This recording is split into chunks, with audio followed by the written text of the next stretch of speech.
Dave, how are you? Hi. Oh, good to see you. Nice to see you. What did you think then of the boy? Very good. Very good. Very good. He got the finger right, too. It's very hard to do an impersonation with half a finger. Actually, I want to talk about the video because you've been sifting through, what is it, 25 years of all the stuff that you've done on television. So in itself, that must have been a mammoth task.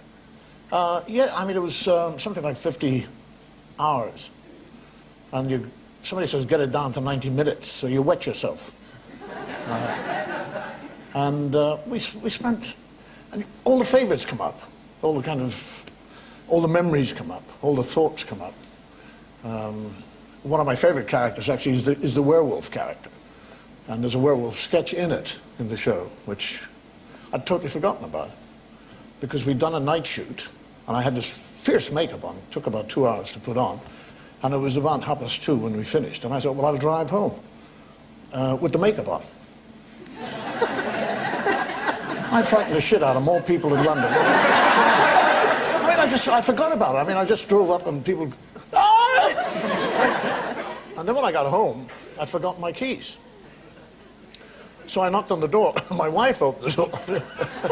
It was just terrible. I mean, it's full of memories. I mean, for me, the watching all that stuff, going back and back and back. I was a baby. I was 28 years of age. I had dark hair and sideboards and terrible shirts with collars and stuff like that. Yeah. But it's all on the video, though. Sex, religion, irreverence. So right throughout your career, did you set out to shock? No, I was just being honest, really. I mean, I was brought up as a Catholic, which gives you a fairly good, straight, direct link into life. Because you learn things very early that it's a sin to sleep with women, so you stay awake.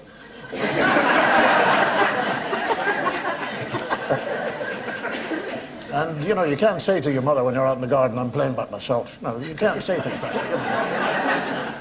What are you doing out there? I'm playing with myself. No, what are you doing? No, it's just, I mean, I think you just become more honest. The older you get, the more honest you get. But nevertheless, you did shock. I mean, for example, I remember you having the Pope do a striptease, which caused an absolute uproar. Complaints from all quarters. Yeah, but it was good fun, though. I never got a complaint from him, though. Didn't you? No. Certainly, I mean, there's certain, I think it's kind of lay people with regard to the religion side of things. I think it's lay people who get a bit upset because the church people, they're dealing with people, they're involved with people, and all the honesty and the openness and the pain that people go through. So, they must have a sense of humor. I talked to the Bishop of Gloucester once. I didn't actually go looking for him. He walked up to me. And he was telling me about conducting a wedding in Gloucester Cathedral. And the couple were there, the best man and the groom, the bridegroom.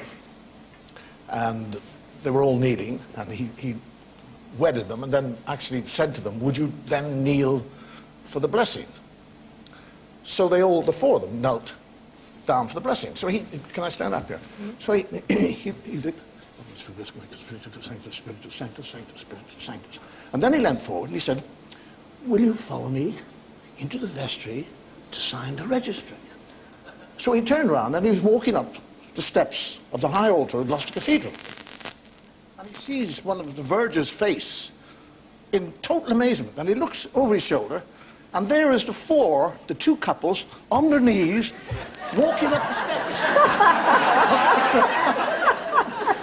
Right across the top altar. I mean, it's brilliant. I mean, you couldn't write anything like that. I mean, nobody could kind of think of anything like that. But nevertheless, when you were scheduling your religious jokes, you must have known that people would be offended by it. Yeah.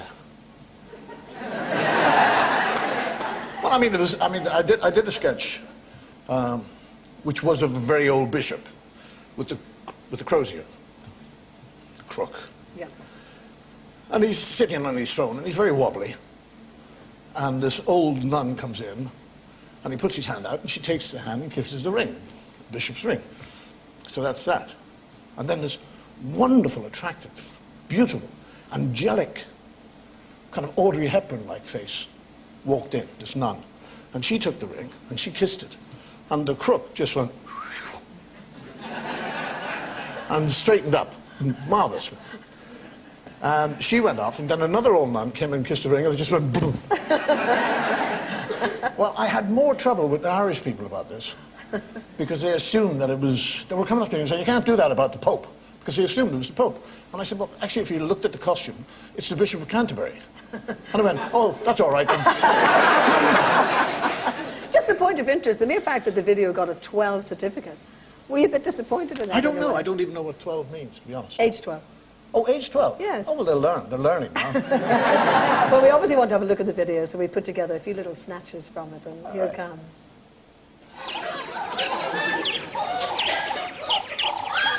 Yes. Don't be so bloody stupid. There were two Irish fellows talking about sex before marriage, and one tells the other, he said, what do you think about sex before marriage? He said, I don't think about it. He said, well, I know I never had sex with my wife before we were married. Did you? He said, I've no idea. What's her name? And remember the words of the good book. Let he who is without sin, let him cast the first stone.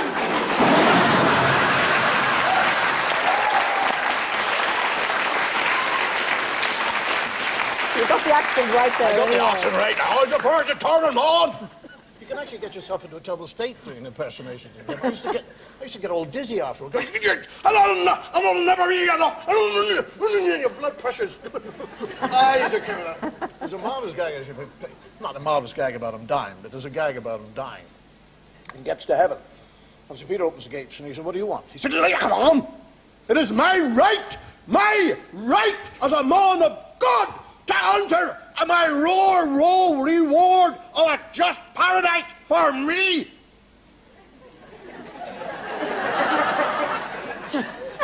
St. Peter said, I'm sorry, you're not booked in here. You're booked below. I said, I'm a man of God. He said, the place is full of them. So off he goes. 2 hours later, there's another knock on the gates of heaven. St. Peter opens the gates, and there is Lucifer, old Nick himself. And Peter's amazed. He said, what do you want? He said, I want political asylum from that fellow down there.